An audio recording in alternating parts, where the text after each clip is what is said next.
Hello everyone, thank you so much for joining me today. It is December 6th, and that means we're going to be looking at the 6th story in the short story advent calendar and the 6th chocolate in my Godiva chocolate advent calendar. So let's get started on that now. Smokey's already come to say hello. She's quite, she likes being on camera, I think. She hears me talking into the camera and she always comes, so I think we've got a little star in the making on our hands. Too bad I don't have any interest in creating a YouTube channel just based on Smokey, but if I did, that might make me rich. I don't know. Okay, this is what we have today. Oh yeah, I like these ones. The little 3D snowmen with the ganache in the inside.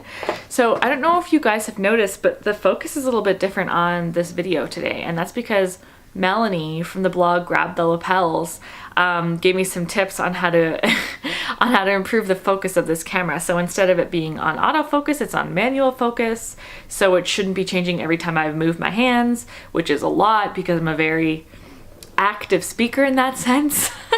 So thank you, Melanie. Let me know what you guys think in the comments. I could probably still improve it, but let's just see how this goes.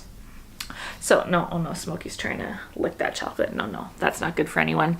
So today's story, number 6, The Glamour of the Snow by Algernon Blackwood.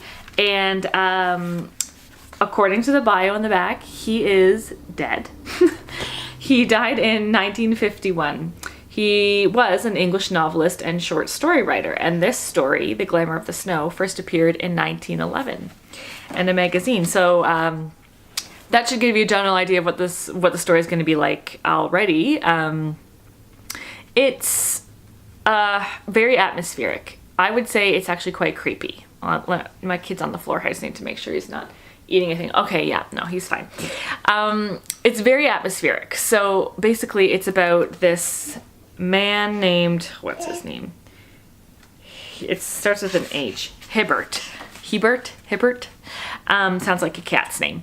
Anyways, he's in the Alps over the winter, and he's talking kind of about how the mountains call to him, and he's caught between the world of nature and the world of the tourists because he's, staying in this hotel and everyone likes to party a lot.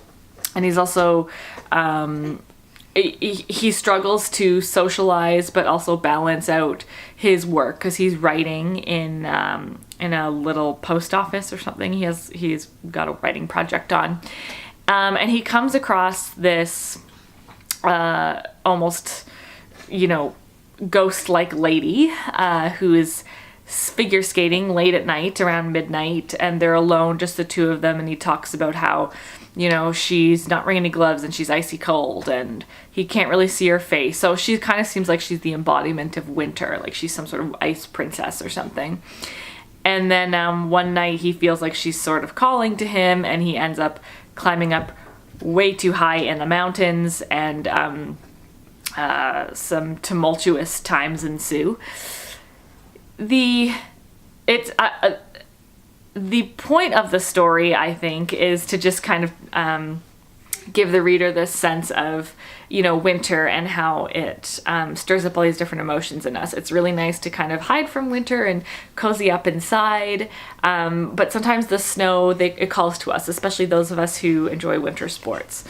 As a skier myself, not a very good one, but I do ski. I could relate to Hibbert in that sense, that the calling of the mountains and wanting to ski down and how fun that is, and when the snow's just perfect, that really exciting feeling of skiing down a mountain. But this book also has, or the story includes this kind of warning as well, that winter can be very dangerous, and if we're not careful, we can ignore our better senses and get too caught up into it. So not a Christmassy story, but a wintry one. And for those of us who live near the mountains, it's especially relevant. And I really enjoyed that about it. Maybe my only criticism, and this isn't really a criticism, it's just something that we have to keep in mind when we read things that were written, from the last century, decades and decades ago, is that it kind of sets up this female winter character as, this siren or this kind of otherworldly magical thing. And when you read a story like this through like a feminist lens, it's kind of like, well, you know, it's talking about her appearance and her body, and you know, how he's just powerless against it, you know, that sort of thing. So that kind of made me roll my eyes at some parts, but that's because I'm reading it when it's 2018, and I'm sure if I was his contemporary and I was reading at the time, that wouldn't even cross my mind, or it would, and I would just be so used to it by then, it wouldn't be an irritant. It would just be part of my everyday existence. So I always count myself lucky when I read stories like this and think, I don't have to put up with this BS anymore, but you did back then, so that's just good to keep in mind, I think, when you're reading these kinds of stories set back in the day.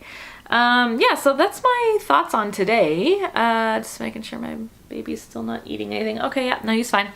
Those are my thoughts on today's story, and it's probably quite obvious, but I did end up getting my one tooth pulled yesterday, which is why I am talking normally today. Apparently the root of this particular molar is extremely long, and I need a oral surgeon to remove it. So that is gonna happen, I think, in about a week and a half, which means I'm going to try to record my video before that happens on that day, and then the next day I might just be talking a little weird. But I do still intend on filming each and every video. The fun never ends in this house, I promise you that. So we'll say goodbye for today. Bye. Smokey probably hates that when I move her paw. And I'll speak with you tomorrow on December 7th. Bye.